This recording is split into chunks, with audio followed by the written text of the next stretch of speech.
નમસ્કાર, આપ જોઈ રહ્યા છો ગુજરાતની number 1 news channel news 18 Gujarati. હું છું સિદ્ધાર્થ ધોળકિયા। મહત્વના સમાચારથી કરીએ શરૂઆત। ચોમાસાને લઈને સૌથી મોટા સમાચાર। કેરળમાં કાલે ચોમાસાના થઈ શકે છે શ્રી ગણેશ। 24 કલાકમાં કેરળ પહોંચી શકે છે ચોમાસું।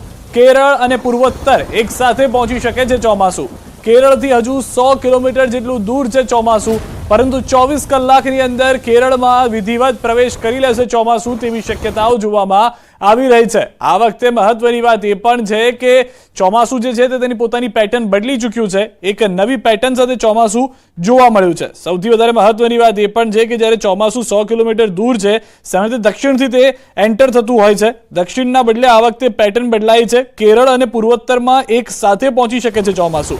અરબ સાગરમાં ચોમાસાએ લગાવી છે છલાંગ। કેરળથી હજુ 100 કિલોમીટર દૂર હોવાની જાણકારી છે। 24 કલાકમાં કેરળમાં ચોમાસું પહોંચવા માટે વાતાવરણ જે છે તે અનુકૂળ જોવા મળી રહ્યું છે। તો મહત્વની વાત, 24 કલાકનો સમય કેરળ અને પૂર્વોત્તરમાં એક સાથે પહોંચી શકે છે ચોમાસું। પેટર્ન બદલાતી જોવા મળી રહી છે। સૌથી વધારે મહત્વની વાત એ છે કે જેની રાહ જોવામાં આવી રહી છે, દેશભરની અંદર ખેડૂતો જેની રાહ જોઈ રહ્યા છે, તે સત્તાવાર ચોમાસાની ગુજરાતમાં આવવાની જે પરિસ્થિતિ છે તે પણ નજીવી જોવા મળી રહી છે। તારીખો જે છે તે 15 જૂનની આસપાસ પણ હોઈ શકે છે। અત્યારે વડોદરા શહેરના કોટંબી ક્રિકેટ સ્ટેડિયમ પાસે અકસ્માત થયો છે।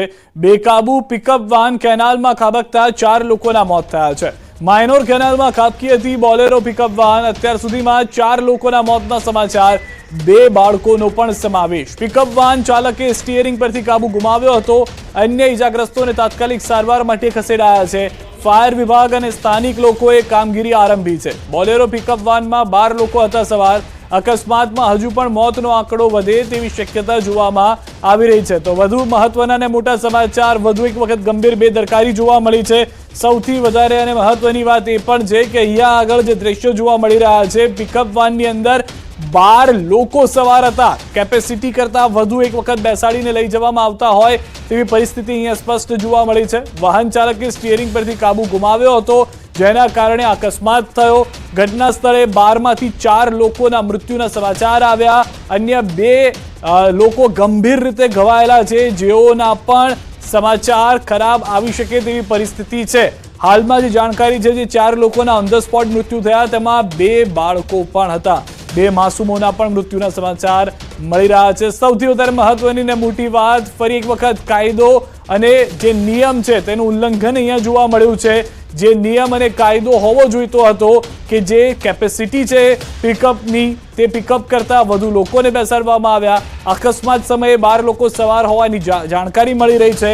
વડોદરાથી ફરી એક વખત એવી ઘટના કે જે સૌ કોઈને ચોંકાવી રહી છે અને ફરી એક વખત સવાલ ઊભા કરી રહી છે કે કેમ હજી પણ જે નિયમો છે તેનું પાલન કરવામાં નથી આવતું। જે લોકો પણ તેમાં સવાર થયા હતા, તેઓ પણ કેમ પોતાના જીવને આ રીતે જોખમમાં મૂકી અને સવાર થયા હતા। હમણાં જે જાણકારી મળી તે પ્રમાણે કોટંબી ક્રિકેટ સ્ટેડિયમ પાસે અકસ્માત થયો હતો।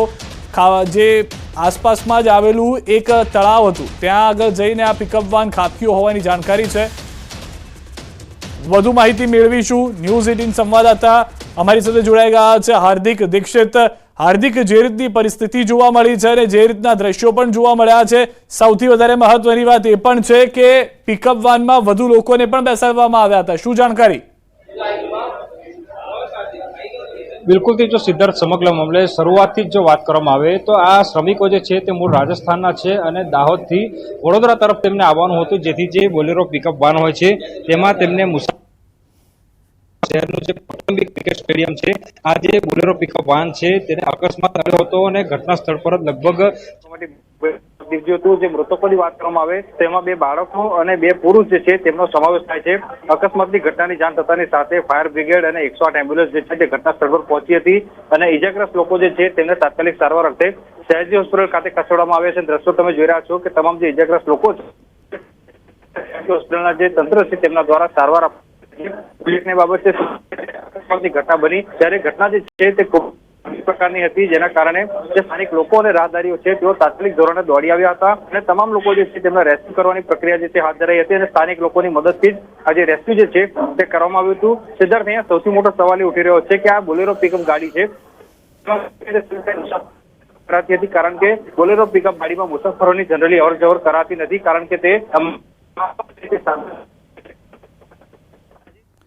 આભાર હાર્દિક સમગ્ર માહિતી બદલ. તો હાલમાં જાણકારી છે તે પ્રમાણે આ વ્યક્તિઓને લઈ જવાની બોલેરો પિકઅપ નહોતી, આ માલ સામાન લઈ જવાની હતી, જેમાં ખોટી રીતે માણસોને લઈને લઈ જવામાં આવી રહ્યા હતા. અકસ્માતમાં 4ના મોતના સમાચાર, અન્ય લોકો ગંભીર રીતે ઇજાગ્રસ્ત. ભરૂચ અંકલેશ્વર નર્મદા મૈયા બ્રિજ પર અકસ્માત, બાઇક ચાલક યુવક રિક્ષા પાછળ ધડાકાભેર અથડાયો. અકસ્માતમાં બાઇક ચાલક યુવકનું ઘટના સ્થળે જ મોત થઈ ગયું. માથાના ભાગે ગંભીર ઇજાઓ થતા યુવકનું મોત થયું છે. હાલમાં જે જાણકારી મળી રહી છે, અંકલેશ્વર નર્મદા મૈયા બ્રિજ અકસ્માતમાં આ માહિતી પ્રાપ્ત થઈ છે.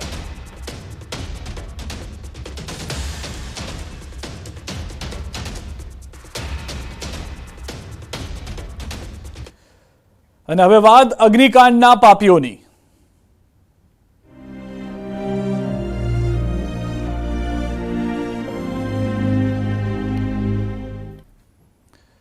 અગ્નિકાંડમાં વધુ એક મોટી કાર્યવાહી કરવામાં આવી હોવાની જાણકારી મળી રહી છે. વધુ એક અધિકારી જે છે તેને સસ્પેન્ડ કરી દેવામાં આવ્યા છે. અધિકારીઓ જે સસ્પેન્ડેડ છે તેઓને એસીબીના રડારમાં હોવાની જાણકારી છે. એસીબીના રડારમાં ટ્રાન્સફર થયેલા અધિકારીઓની પણ થશે તપાસ. અપ્રમાણસર મિલકત હશે તો થશે કાર્યવાહી. મહત્વના અને મોટા સમાચાર હાલથી રાજકોટથી મળી રહ્યા છે. જેટલા પણ અધિકારીઓને અગ્નિકાંડમાં સસ્પેન્ડ કરવામાં આવ્યા છે તેની પાછળ એન્ટી કરપ્શન બ્યુરો એસીબી તપાસ કરતું હોય તેવી જાણકારી મળી રહી છે.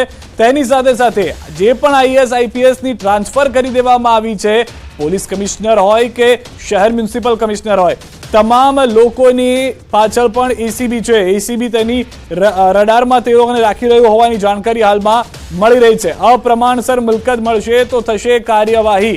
જે અગ્નિકાંડ થયો છે તેમાં પહેલા જ સરકાર તરફથી પગલાં લેવામાં આવ્યા છે. હવે જે જાણકારી છે તે પ્રમાણે સરકારના સૂચનોને ધ્યાનમાં રાખી એન્ટી કરપ્શન બ્યુરો પણ પ્રયાસમાં લાગ્યું છે તમામ તાર કનેક્ટ કરવામાં, કેમ કે અનેક સવાલો ઊભા થયા હતા. ન્યૂઝ 18 સંવાદદાતા નવીન પણ અમારી સાથે જોડાઈ ગયા છે. નવીન, હવે એસીબી કામગીરીમાં જોવા મળી રહ્યું છે, એક અલગ પ્રકારની કામગીરી હોઈ શકે છે, શું વધુ મહત્વની જાણકારી? સિદ્ધાર્થ, જે રીતે અધિકારીઓની ટ્રાન્સફર અને સસ્પેન્ડ સુધી તો હવે સીમિત નથી રાખવામાં આવ્યું, એટલે આ વખતે કહી શકાય કે સરકાર જે છે તે ફૂલ એક્શનમાં હોય એ પ્રમાણે કામગીરી કરી રહી છે. એન્ટી કરપ્શન બ્યુરો એટલે કે ભ્રષ્ટાચાર જે પકડવામાં આવે છે જે શાખા દ્વારા, એ શાખાને કામગીરી સોંપી દેવામાં આવી છે.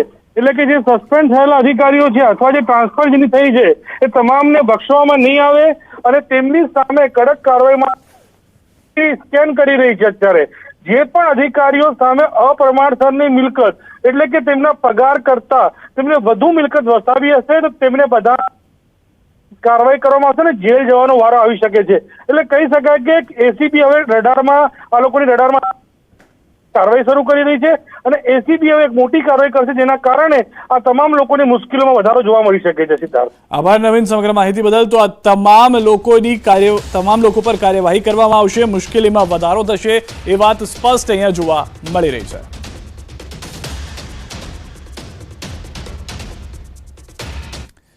રાજકોટથી મહત્વના સમાચાર, અગ્નિકાંડને લઈને સૌથી મોટા સમાચાર. વિવિધ વિભાગના અધિકારીઓની પૂછપરછ, ફાયર, પીજીવીસીએલ અને પૂર્વ ટીપીઓની પૂછપરછ ક્રાઇમ બ્રાન્ચ કરી રહી છે. આ પૂછપરછ વધુ માહિતી જે મળી રહી છે તે પ્રમાણે એક તરફ એસીબી એક્શનમાં આવી છે સસ્પેન્ડેડ અધિકારીઓને લઈને, બીજી તરફ અગ્નિકાંડમાં વિવિધ વિભાગના અધિકારીઓની પૂછપરછ કરવામાં આવી રહી છે. એસઆઈટી આજે સ્પષ્ટ કરી ચૂક્યું છે કે કોઈ પણ અધિકારી હશે તેની પૂછપરછ કરવામાં આવશે, પદાધિકારી હશે તેની પણ પૂછપરછ કરવામાં આવશે.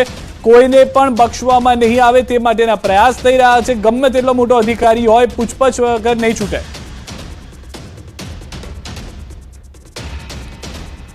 વધુ માહિતી મેળવીએ ન્યૂઝ 18 સંવાદદાતા હાર્દિક જોશી અમારી સાથે જોડાઈ ગયા છે.